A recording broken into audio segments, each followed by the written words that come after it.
દર્શક મિત્રો, આપ જોઈ રહ્યા છો NN ન્યૂઝ. હું છું એન્કર અર્પિતા પટેલ. હવે જોઈએ અગત્યના સમાચાર.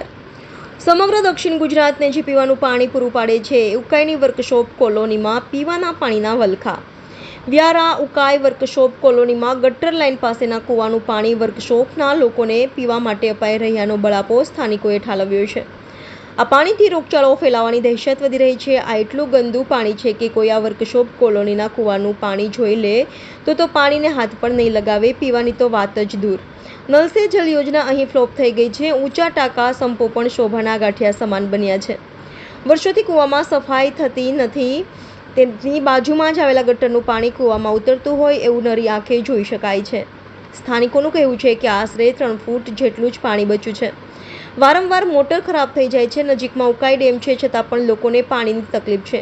તો બાકીના છેવાડાના વિસ્તારની હાલત તો કેવી હશે તેનો અંદાજો પણ લગાવી ના શકાય. સરકાર નલ સે જલ યોજના ચલાવે છે તે ઉકાઈના લોકોને 24 કલાક ફિલ્ટરયુક્ત પાણી મળવું જોઈએ તેવી ઉકાઈના લોકોની માંગ છે. ગટર લાઇન નવી બને અથવા રિપેર કરવામાં આવે તો લોકોને રાહત થશે. Reporter Bhupendra Patel, NN news, Songadh. દર્શક મિત્રો, તમારી આસપાસ બની રહેલી અવનવી ઘટનાઓ વિશે જાણવા માટે NN ન્યૂઝને લાઇક કરો, શેર કરો, સબસ્ક્રાઇબ કરો અને બેલ આઇકન પ્રેસ કરો જેથી આપને નોટિફિકેશન્સ મળતી રહે.